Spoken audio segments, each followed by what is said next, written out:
Mike, great to be back for another episode of Haven's podcast, Measure Twice, Cut Once. Always love being here. Always have a great time in the studio. And I'm really, really excited about today's episode because not only are we going to have a phenomenal conversation with one of the leaders in this business, but we have a returning guest from season one of our OG guests, in fact. And I'm so thrilled about some of the things we're going to be talking about today. Yeah, she was here for episode 7, and now we're way into the 60s. So we probably should have had her back sooner. I thought she was, but we're happy to have you now.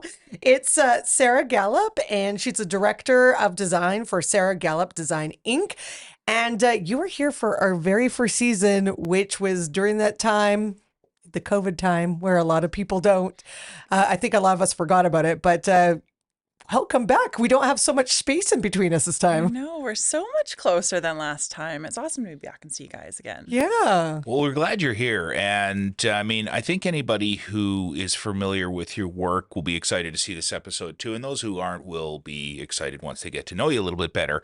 And, we've had such a great chance to get to know you and your team over the last couple of years, and that's been amazing. But to me, the most amazing thing that I saw was this year at the HAVAN Awards. And we're going to talk a little bit more about that and the fact that every couple moments you seem to be on the stage again, which is wonderful. Congratulations. Do you want to talk a little about that? What did all those awards mean to you at the HAVAN Awards this year, including Designer of the Year? Yeah, we had an awesome year at the awards this year, and I feel like it's such a great event for one, so we'd just love to go and celebrate with our team and with other members in the industry like builders and you guys and people that we see all the time. So the night itself is fun, regardless of the outcome. It's always nice to take something home. I think it's really a morale booster for our team. I think they get excited to celebrate the projects that they've spent so much time, where we spend, I guess, as a group, so much time working on. So it's nice to see that other people like them too. We're always proud of them, but it's nice to see that everybody likes them. And you're fun people to party with. I always have you on the red carpet, and your team is so supportive. They're all standing there cheering you on when I interview you, and I love it. It's great energy. But did you always, I love to go back, did you always want to be an interior designer? No, I didn't. I didn't know it was a job, to be totally honest. Like when I graduated from high school, which is a really long time ago, it wasn't as out there as it is now. It wasn't mainstream back then. I was thinking more about architecture actually at the time, or real estate or something. In looking back on it, it's very related, but it took me 4 years probably to kind of figure out that it was a thing that I could actually do for a living. So I'm very happy that I did find it, but it wasn't automatic at the time. And now look at you now, winning lots of awards. You've had your company for how long now? It's 15 years. Yeah. Oh, congratulations.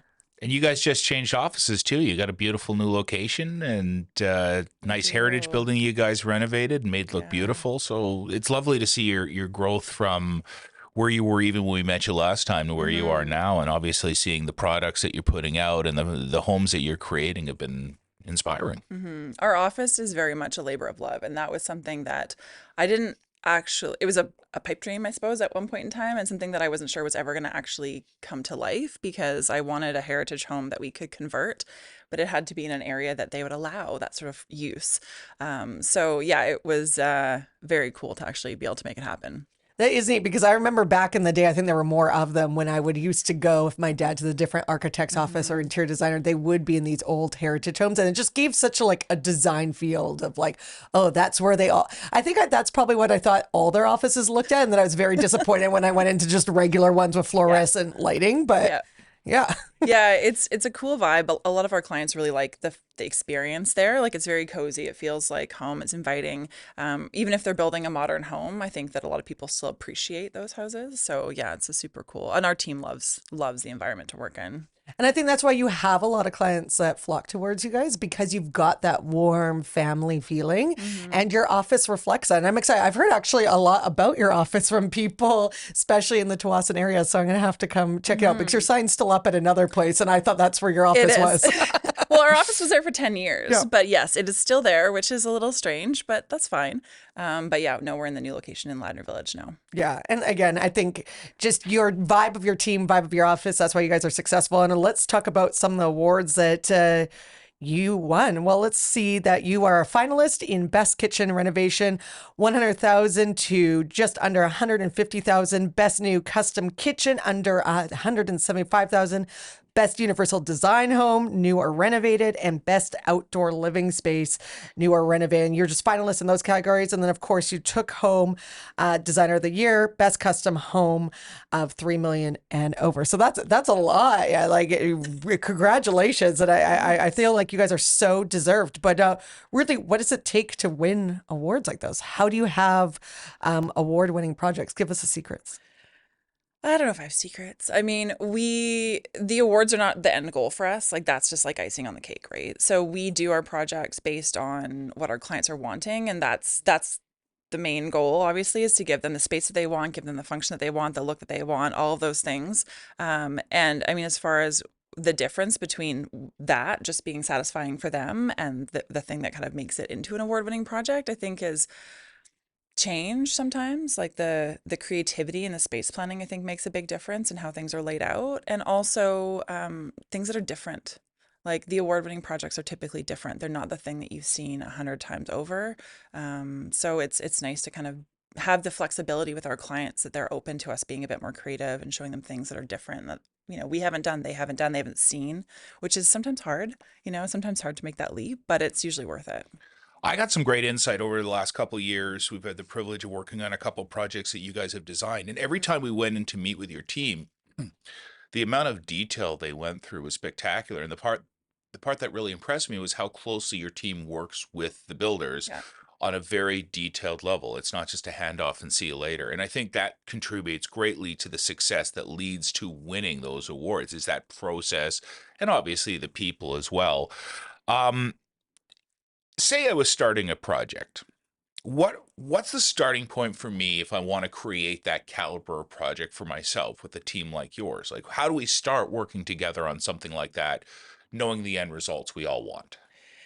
I think I'm obviously biased on this, but I feel like having the architectural and integrated with the interior design is really important, because when we do the space planning or the house design for these projects, I'm thinking about the interior design details when I'm thinking about the space design. So it's a lot more natural and kind of more thought through with that integrated process. So I think that that's a really key piece to success with those. It's possible to get that with just the interior design part and somebody else doing the architectural. We did it on California Dream. That was somebody else did the architectural for that project. But I find that there's a bit more massaging that's needed. Like, we end up having to sort of, okay, well, this is the space we've got. How can we now accomplish the client's goals in the space, but also work within the space we've got? How can we modify it to make these things work? Like, there tends to be a lot more, but we get into all the details all the time. And to be totally honest, Upward was the builder for the California Dream project, and they were awesome with keeping us involved. And it is so key with the success of the project, because things will always come up during the build. Always, no matter what. New construction, renovations, there's always things. And as much as we detail everything out in advance, like you're referencing, we have to be able to adapt to site conditions.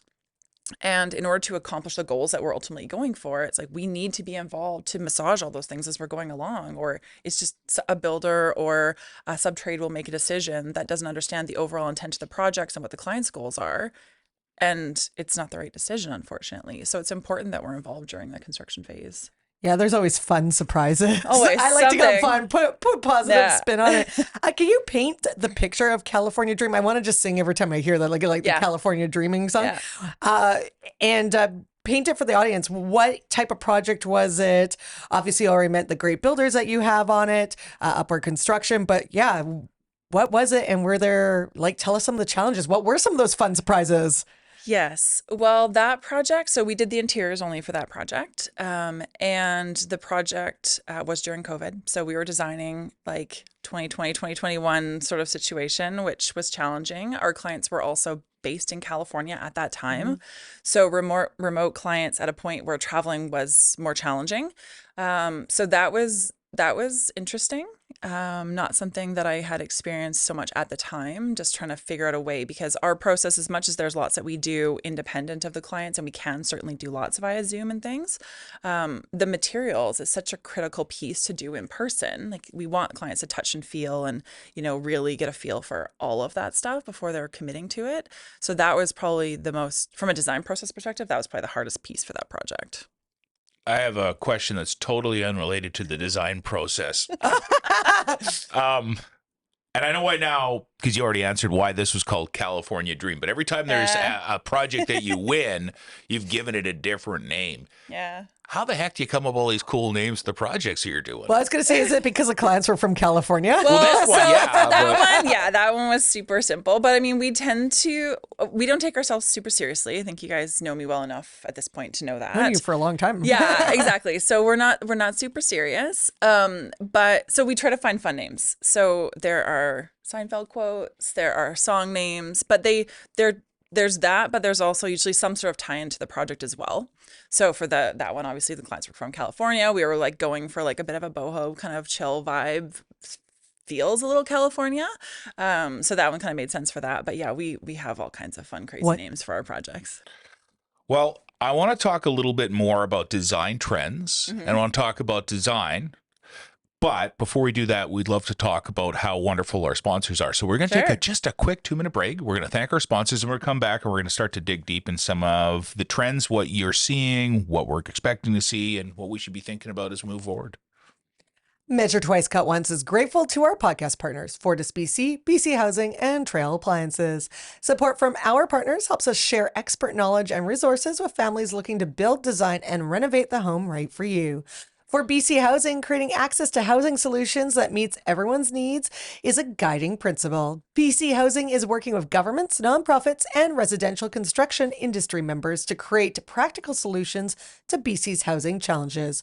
To learn more about BC Housing initiatives, programs, and services, go to bchousing.org. And we all need reliable and efficient equipment for better comfort, health, and safety of our homes. Whether you want to adopt some energy-saving habits or take on a major energy efficiency upgrade, Fortis BC can help you save energy. Be sure to visit fortisbc.com, where you can also find amazing tips on low and no cost ways to save energy, plus great information on what Fortis BC is doing on low carbon energy with solutions such as renewable natural gas. Trail Appliances makes everyday life better with the best selection in Western Canada, hassle-free delivery, and a price match guarantee. You'll always get the best deal at Trail Appliances. You'll love buying an appliance as much as you'll love using it. Affordable, accessible, quality housing is a top-of-mind issue for many British Columbians. Well, welcome back. And funny, we're talking about Trail Appliances. You've actually designed a lot of their locations, which is kind of a nice tie-in for all this. One of the questions I always ask whenever I meet an artist is, what makes you create that art? Whenever I meet a musician, what made you write that song? I have zero sense of style or design, so I always ask every designer, how do you figure the stuff out that you figure out? And specifically where I want to go with that is this. By the time I've seen something cool in a magazine, it's already gone. So how do you and the rest of your community figure out what's going to be the next big thing to stay out ahead of the newest design trends? I think it's hard. I think it's hard for homeowners. I was thinking about that even on the drive over here, that it's true. By the time you see the magazine, we've done it probably 100 times because design happens so far in advance of, construction and photography and everything else. I think for me and for our team, it's like we look for inspiration in lots of different things, and it comes different on every project. So we look for that, and we get tired of things really easily. And by the time we've done it 100 times, like the things, again, you're seeing in the magazine, it's like we're kind of tired of them by then because we've been working on them for so long. So we're always looking for something new. And I think it just is a sort of a natural thing that happens when it's like, okay, well, there was a period of time where everybody was doing cool grays. And now it's like, well, we're kind of rebelling against that and we want things that are warmer. There was a very long period of time where people were doing white and no color and just super stark. And it's like, now I feel like we're rebelling against those things because we're so tired of them and we want to see personality and color. And I think that there's a lot more kind of natural elements and influence that's happening with design in general. So lots of plants, lots of green, lots of woods, lots of natural materials, stones, things like that. The farmhouse thing has been done a lot too over the last number of years. And that, I wouldn't be sad if I didn't have to do that same white farmhouse 10, 12, 15, 20 more times. It's nice to have a different spin on them. We've actually got one project right now that we're doing that is a super cute little white farmhouse, but there's color inside. There's personality inside. So it's different. And as creative people, we're not generally wanting to do the same thing over and over and over again. Like, we want things to be different. So even if a client comes to us with one of our past projects and they say, okay, I really love this project that you did and I want to do do that. It's like, okay, well, let's make your version of that. Like we don't, that's their version of that. We customize things so much to people's personality and their lifestyle and their families and everything that that's not necessarily the right solution for them anyway. I could really love it if people stopped doing white kitchens. Yeah. And I have a white I do kitchen, too. and my I brother know. designed it, and it's his place. But I was like, I hate cleaning those cupboards, so I would be. And that's the next thing I want to stop. It's like So people don't classic. think about functionality and Yeah. future proofing, because it's like people don't realize, like, yeah, I have these awesome shiny white cabinets, but Every they are fingerprint. awful to clean, Yeah. and you can see all the fingerprints. And so when people are looking at Pinterest or magazines and stuff, they'll probably bring it to you. How do you tell them to, like, that might not be great to grow with your family, because like Mike's got a lot of dogs and he's got a lot of children, and he, well, to me a lot of children, 3, but a lot of more than Yeah, you. more than me. Yeah. To me, it's a lot as well, for what it's worth. But you want to be like, if you were to design Mike's home now, they want it to last. And it's like, how do you have that beautiful look that a lot of people want, like with light flooring, but you got to have the right light flooring because dogs are going to scratch it and things like that. Yeah, I mean, I think that part of that is really understanding who's going to be living there and understanding the clients, because it's not going to look magazine perfect if that is your family. And nobody wants to spend all that money and take all that time and effort into something, and then in 6 months you're like, this looks terrible and I shouldn't have done this. So part of that's around understanding the end user. I also think the other part of that is just education and talking through those things. Like, okay, yes, if we do that, are you okay with this? Or if we do this, have you thought about this? And quite often it's, oh no, I actually didn't think about that. And how can I get there, close to there? Or, should we look at different profiles of cabinets? Should we look at different finishes? For flooring, for example, it's like a lot of our clients anyway have pets and children, and everybody wants the wood floors. Wood floors, it's not a matter of if it scratches, it's when it scratches. It is a natural product. So then you look at different finishes and different wood grains and different species to mitigate what you're seeing. So it's still happening. You're just not seeing it as much. Yeah, one thing a design magazine doesn't show you is that if you put white cabinets in your kitchen, you got 3 black labs, you will have black cabinets in your kitchen.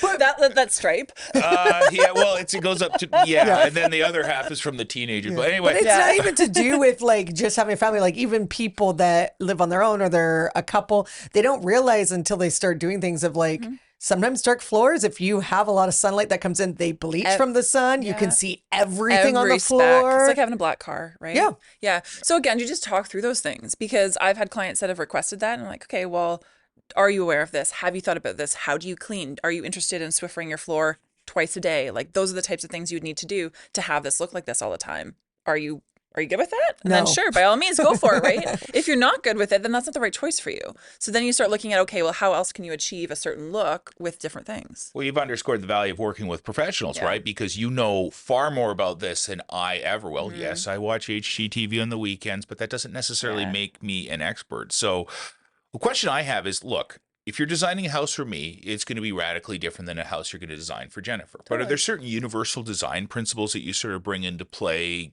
commonly with every design that you do, and things that we at home thinking about, like projects we want to start, should be thinking about before we even talk to someone like you? Yeah, there probably are. I would say that maybe they're more subconscious than conscious things, but I tend to think about utilization of space first, and whether it's a really modern space or a really traditional space, the functionality of it could be very similar. So when we start with those building blocks, and then we work towards, okay, well then we start thinking about colors and materials and lighting and all these other elements. But the functionality's got to work first. So that's the piece I always go back to. It's like, if it doesn't work, I don't care how beautiful it is. It doesn't work. I've seen things in magazines and I'm just like, the washer and dryer doors are backwards. Like, that sucks.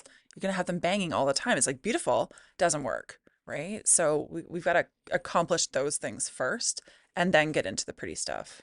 And a lot of the time, you're not just designing for your current client too. The client, this is an asset for them. Maybe they want to eventually resell it. So it's got to be able to also function not just for your family, but be appealing to many other families that want to purchase it, or you're going to be left with something that nobody wants to buy. Yeah, it's really true. I mean, flexibility in design, I think, is something that we do think about quite often, which is just, okay, for you, you're going to use a space like this. but it could also be a den. It could also be an extra bedroom. It could also be a whatever, right? A playroom. Like there's lots of different functionalities. So you think about, okay, well, a younger family might want it like this. Your kids are older, so you're going to use it like this. Or I have clients that will come to us and their kids are maybe like, 2, 4, and 6 or something like that. And they're talking about building a house, which is a long process for those of us who know that. It takes a long time. And it's like those kids are not going to be 2, 4, and 6 by the time you're moving into that house. They're going to be 4, 6, and 8. And then a couple years past that, they're going to be like preteen teens. And, he's like, you have to think about how it works now and also like how it's going to morph with you as your family changes over time. Right. And that's a lot of, you guys are probably seeing that too. It's like a lot of that's multi-generational living we're seeing now. It's like, okay, well, right now, the 40 something couple are going to be in the house with their young kids, and maybe there's a suite for the parents, and at some point in time the parents are probably not there anymore, and maybe the kids are at that point in university and they're in there, and then that age group grows up and they have a family, and maybe the original 40 couple goes in the suite, and then the younger family, like they have a cycle, right? And so it's important to kind of look at the longevity of that and how that all works at different stages of life. Or the grandparents get put in the Lane house. Yeah. Interesting tie-in, actually, because you talked about longevity and about how we're going to go through changes in our lives. So for me, talking about building a house right now, the reality is that in 15 years, I'm going to qualify for a Canada pension. So what that really means, I know it's scary, but You're too young. I'll get a discount at Denny's in a few more years too. But Life goals. But like, okay, certain things that might change for me. Yeah. My mobility, hopefully not. My eyesight, my hearing. So how do you design a home that will grow and change with the occupants and any future occupants as well, so that we can, we don't like to use the term aging in place anymore, but that anyone can live in that home. How do we design a place where that is applicable now and in the future as our lives change? Well, I think that kind of comes back to like being more universal with the design and having something that, again, is easily adaptable or just straight up is designed that way from the beginning and it works for lots of different functions. Because there's not a lot of people that I talk to who are building a house that are interested in renovating a house in 5 or 10 years. Like they've just gone through the effort of building the house, right? So having the conversations or even just, again, like our team will just implement things that are great for later that you don't even have to think about now. It's not a negative now, but it's a great positive for down the road. And that's the kind of stuff that we want to put in as we're moving through. And again, like we think about things like even doorway widths. It's like, it's a lot harder to put a wider door in later than it is to just plan it straight up. And it's lovely to have a wider door now. Like there's nothing wrong with it. No. It's easy to move your bed in and out, when you've got that space or things like that. But in new homes, definitely like wider hallways, wider doors. We tend to look at elevators on most projects, to be totally honest, and whether they're going to put one in right now or it's just roughed in for later and we're stacking some closets. It's like, again, when you're doing the house design, it's easy to plan that stuff in. It is really hard to put that in after. It's always better to plan. And what are some new things that you're planning right now for homes or past projects? I want to know some really unique or amazing features that you're putting in. And again, I'm making you choose, but yeah, it's hard. The projects that I'm excited about right now, farmhouses. Well, I like the one that has color in it because we've actually got one that particular one has it's like a teal and soft green and wood kitchen, like super fun. And again, it seems appropriate. Like I think about an actual working farm with a white kitchen is like, it's gonna be dusty and gross with all that dust coming off the field. Like that's the thing, right? So we've got a couple of projects that the clients are very open to using color, so that's fun. We've got a couple of projects quite a few projects where the clients are very open to kind of whatever we want to suggest, which is terribly exciting for our team. And I find sometimes I do need some boundaries because ideas are endless and you can go crazy with stuff like that. But I think I love diversity. Like I like to do things that are different. So if it hasn't been done yet and somebody wants to do it, like I'm all for it. And it's like, we will figure out a way to make it like the absolute best that it can be. I love it. I can't wait for you to design my house. But in the meantime, can you get my brother to change those white cabinets? I'm sure you can figure that out. There we go. So Sarah, we talk a lot about building a team, and obviously we've worked together on some projects through some great builders and always appreciate the collaboration. Can you talk about some of the opportunities for collaboration and sort of what we should be looking for as homeowners when we're talking to people to put together a team and how those teams might work with each other. Because I, as a homeowner, not knowing this industry, might say, hey, I've heard amazing things about you because all those awards, and I found this other builder I want to work with. If you've never worked with them, how do you create synergy and work together as a team to collaborate for the best interest of a homeowner like myself?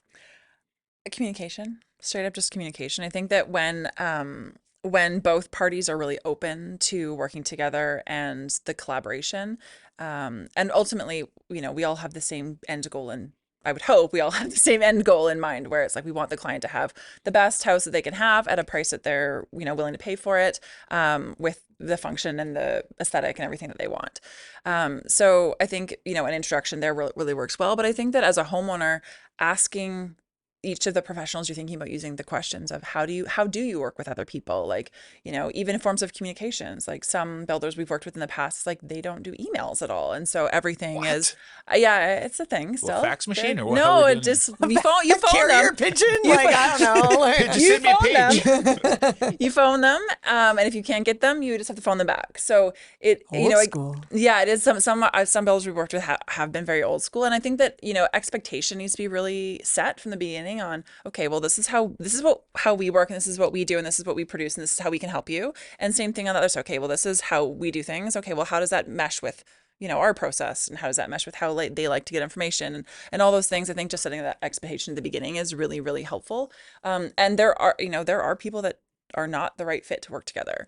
And there's projects that we have not taken because we're just like, this is not going to be a good outcome for anybody. So maybe you should try something else that is better suited. We're here to help. Ultimately, I think designers are here to help and work with the builders, not against. So if we talk and we problem solve together and then go back to the client with solutions, I think that ultimately that's going to give the best end product. It's better because you don't want to have a project that all of a sudden it's like someone's gone and changed something critical, and then all of a sudden the furniture can't get into the bedroom. Yeah, or things do change on site, and again, like when we're involved, we can anticipate some of those other parts of the conversations that possibly the build team is not aware of, that it's like, oh, they want to have this giant round fluffy couch or whatever it might be in this space, and therefore that dimension was really critical, and losing 3 inches off of that was a huge impact. And when you're thinking about a larger room, maybe 3 inches is like, it's 3 inches, you won't notice it. It's like, well, if this no longer fits, it does matter. Then it's going to be like the scene from Friends where they're like trying to move the couch. Pivot. That'd be the name for your next house project. Yes, maybe. I'm trying to think of a name for my project. Maybe I just got Pivot. Yeah, exactly. Well, it's better than Operation Thunderhawk, which was what I was working with currently. Thunderhawk. Pretty good. I like that one. That's a winner. Yeah. Well, it will be if you design it for me. I'm game. There you go. And I'm bringing nothing to this table except some podcasting. Inspiration. Inspiration. There you go. As always, it's been a great conversation. It's really hard to have this much information in such a short period of time, but you've been great at giving it to us. I mean, we talked about all the awards that you and your team win and the process that goes into them, and that's been really great. We've talked about what it takes to create an award-winning design project. We've talked about trends, and we've talked about assembling your team. And I think that's been the biggest thing, is about the expectations about how to work with different people within your team, because any of us who are involved in any project are just a small part of a bigger thing, and we all have to work together, and we all should want to work together and collaborate to the best interest of our clients. So we really appreciate your candor and sharing all that. And I know you've given us so many tips, especially I love it. Don't have a generic farmhouse was one of them. But if you do, paint it in nice colors inside. There we do go. something fun with it. Do something fun with it. But do you have another piece of wisdom to leave us before we go? I would say that the most important piece would just be take your time. Don't rush it. Don't rush the planning. Don't rush the construction. I mean, it shouldn't go on forever. Obviously, they need to move at a reasonable pace, but it's something that for a lot of people, I would say for the majority of people, you're doing this maybe once or twice in your lifetime. You're not doing it 15, 20 times. So Unless that's your hobby. yeah, well, I was gonna say for most people though, right? So yeah, are some people who are addicted and certainly like will do it all the time. But for most people, it is a big investment, as you said. It's your home potentially, and I think that a lot of people intend to stay in their homes for a certain length of time. And I don't know, I sort of think on this on a higher level. It's like, well, what is a week? What is a month? What is really even a year in the grand scheme of your life to get it right? Like, I would just highly encourage people to get it right. Because like you said, you don't want someone, and I've seen this happen many times later on, or even in homes that we lived in, it's like 5 years later, you're like, I want to change this now. Yeah. I don't like this. Wow. Well, it's really funny. I was chatting with somebody in my office yesterday, and we have some photographs like of past projects up on our wall, and they're just like, oh, that one's so beautiful. I'm like, that was 15 years ago. And I'm like, it still looks good. And that there is timelessness that's really important in design, and thinking about like trends are great to acknowledge, but it's not necessarily the thing that you want to like follow. I think you do the things that are right for you, but doing things that are timeless, I think is really good too. The big question for you before we go though, because you see so many beautiful places, do you constantly want to change your own home? I do. I have many times. The home that we're in now, we moved into in 2020, and we've renovated it twice since, quite significant. Quite significantly. So you're addicted? Quite significantly. You know what? I have a problem. I'm constantly looking for things. And again, ideas are endless, right? So I look at real estate listings probably almost every day. And I'm like, ooh, what can we do with that? Ooh, that's cool. I hope someone who buys that calls us. Like, because I just, I And your have a husband's probably problem. like, He's just like, stop, what are you doing? But it's true. Like, there's just, the possibilities are endless. I grew up as a father builder, and I don't think our home was never not in a state of renovation. So that's what happens when you marry a professional in the construction industry. Now, the results speak for themselves. And, the one thing that we can't learn in this industry is passion. You either have it or you don't. And you clearly have it. And it's evident in the jobs you create. It's evident in the team you've created. And I've seen your house, which I love, by the way. Does it have a barbecue, though? You know what? It should have a barbecue. Hey, what if we could get you a barbecue? Well, here's the deal. What a great chance to talk about barbecues. I think Jennifer set me up. Maybe. Yeah, it's been a great conversation. And, one of my favorite things to do every episode is give someone the chance to win a beautiful barbecue. If you would like, because you're watching this or listening to this at home, and you've just listened to this great conversation, you're thinking, I want to win a barbecue. Here's how you do it. First of all, you like or share this episode. Tell your family, tell your friends, tell your social media network, and then you have a chance to win a Napoleon Prestige P500 stainless steel natural gas barbecue valued at $1,600. Compliments of our awesome podcast partners, Fortis BC. Details are available at haven.ca/measure twice, cut once. There you go. Mike will set your new barbecue up for you, Sarah. I actually don't have a barbecue. Do you really? Oh, no. Mike is going to disown you. Okay, we're going to have to talk. Whoa. I know. We I know anyway. why you don't have a I barbecue. know. It's like it's a whole side conversation, but okay. there is we do have a barbecue sitting in our garage if we were going to install it So again. I can teach you how to smoke vegan stuff and vegetarian stuff that will be delicious. You can still barbecue. And as a side result, Rob will have something to do all day Saturday other than something productive. There you go. There you go. Yeah. We'll hold that for Mike's next visit to Sarah's. And for notes and links to everything mentioned in today's episode, including resources shared by Sarah, go to haven.ca/measure twice, cut once. Thank you to Trail Appliances, Fortis BC, BC Housing, Ramey Films, JPod Creations, and AI Technology and Design. It takes a team to build a home, and it also takes a team to build a podcast. Thank you so much for joining us. See you next week.